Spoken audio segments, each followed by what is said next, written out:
Cloud seeding এর বাংলা কৃত্রিম বৃষ্টিপাত।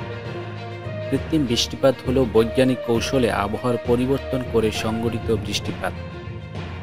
সাধারণত মেঘ ও বৃষ্টিবিহীন এলাকায় প্রথমে মেঘ সৃষ্টি করা হয়, দ্বিতীয় পর্যায়ে মেঘকে বৃষ্টিপাতের উপযোগী করা হয় এবং শেষে মেঘ গলিয়ে বৃষ্টি জড়ানো হয়। তবে ক্লাউড সিডিংয়ের লক্ষ্য হলো বৃষ্টিপাতের এবং তুষারপাতের পরিমাণ বাড়ানো বা কমানো, খরা প্রতিরোধ করা, বজ্রপাত ও শিলাবৃষ্টি কমানো এবং কুয়াশাকে ছড়িয়ে দেওয়া। কখনো কখনো দেখা যায় আকাশে মেঘ আছে কিন্তু বৃষ্টি নেই। এরূপ ক্ষেত্রে বৈজ্ঞানিক কৌশল প্রয়োগ করে ভাসমান মেঘকে জলের ফোঁটায় পরিণত করে কৃত্রিম বৃষ্টিপাত ঘটানো হয়।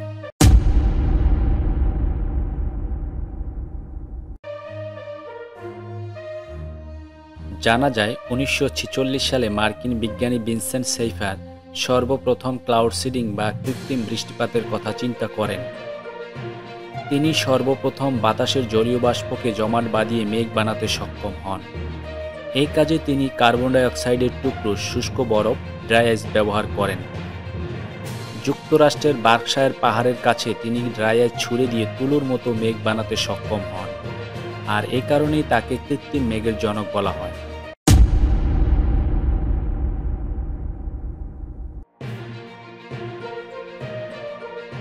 জানা যায় কৃত্রিম বৃষ্টিপাত বা ক্লাউড সিডিংয়ের জন্য মূলত রেফ্রিজারেটরের মূলনীতি প্রয়োগ করা হয়। ভূমি থেকে রকেট ছুড়ে এবং বিমান ব্যবহার করে কৃত্রিম বৃষ্টিপাত ঘটানো হয়। এই কাজে সর্বাধিক ব্যবহৃত রাসায়নিক যৌগটি হল সিলভার আয়োডাইড। কৃত্রিম বৃষ্টিপাত ঘটাতে সাধারণত যেসব কৌশল প্রয়োগ করা হয়: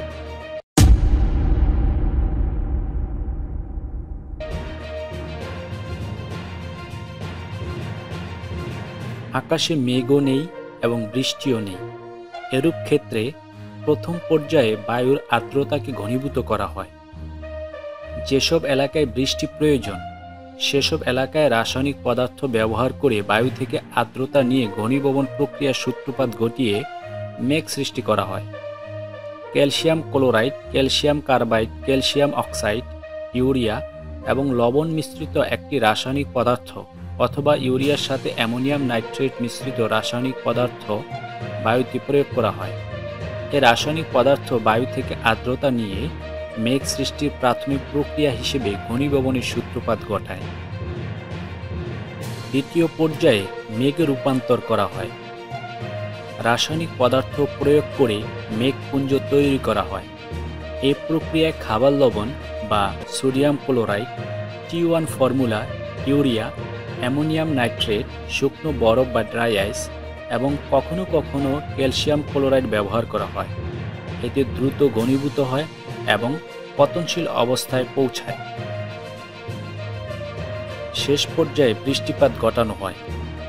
ভূমি থেকে রকেট ছুড়ে কিংবা বিমানের সাহায্যে মেঘের উপরে সিলভার আয়োডাইড নামক রাসায়নিক পদার্থ বা কখনো কখনো শুকনো বরফ বা ড্রাই আইস ছিটিয়ে দিয়ে মেঘদৃত আর্দ্রতাকে বড় বড় পানির ফোঁটায় পরিণত করা হয়, যা আর বাতাসে ভাসতে না পেরে মাটির দিকে নেমে আসতে থাকে এবং বৃষ্টিপাত সংঘটিত হয়।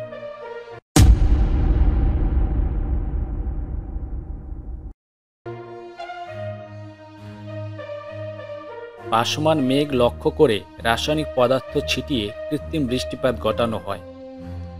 দেখা যায় আকাশে মেঘ আছে অথচ বৃষ্টি হয় না। কখনো কখনো ভাসমান মেঘে তুষার কণা জমে অতি শীতল বা সুপার কুলিং অবস্থার সৃষ্টি হয়, ফলে জলীয় অবস্থায় আর থাকে না। তখন বিমান থেকে সিলভার আয়োডাইড বা ড্রাই আইস নামক রাসায়নিক পদার্থ ছিটিয়ে কিংবা রাসায়নিক পদার্থপূর্ণ রকেট ছুড়ে অতি শীতল অবস্থা নষ্ট করে দেয়া হয়। মেঘ তখন জলে পরিণত হয় এবং বৃষ্টির ফোঁটা আকারে পৃথিবী পৃষ্ঠে এসে পড়ে।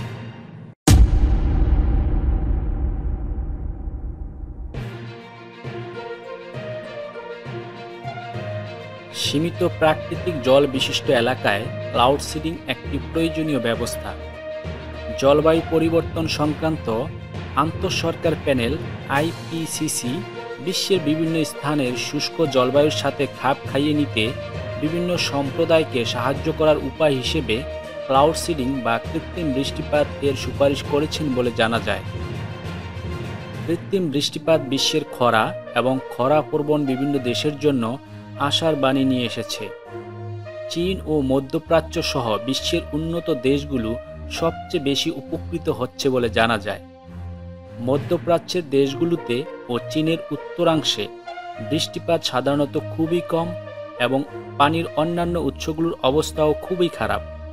এরূপ অবস্থায় ক্লাউড সিডিং পদ্ধতি কাজে লাগিয়ে চীনের উত্তরাংশে ইচ্ছেমতো বৃষ্টিপাত ঘটিয়ে নদ নদীর পানি 13% পর্যন্ত বাড়াতে সক্ষম হয়েছে। আরও জানা যায় 2008 সালে চীনের বেইজিং অনুষ্ঠিত অলিম্পিক গেমসের উদ্বোধনী অনুষ্ঠানকে বৃষ্টিমুক্ত রাখতে ক্লাউড সিডিং পদ্ধতি কাজে লাগানো হয়।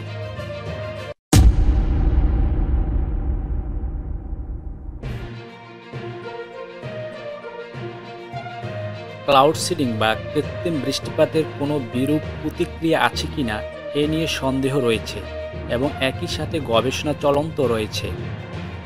এই প্রক্রিয়া নিয়ে চীনের প্রতিবেশী দেশগুলো অভিযোগ এনেছে বলে জানা যায়। এসব দেশের অভিযোগ হলো ক্লাউড সিডিংয়ের মাধ্যমে তাদের বাতাস থেকে জলীয় বাষ্প টেনে নেওয়া হচ্ছে। যথেচ্ছা কৃত্রিম বৃষ্টিপাতের এরূপ ব্যবস্থা বৈশ্বিক উষ্ণায়নও ঘটাতে পারে বলে কোনো গবেষক মনে করেন। আজ এই পর্যন্তই। পরবর্তীতে কথা হবে অন্য কোনো টপিক নিয়ে। সে পর্যন্ত লাইক, কমেন্ট, শেয়ার এবং সাবস্ক্রাইব করে আমাদের সঙ্গে থাকুন। সকলকে ধন্যবাদ।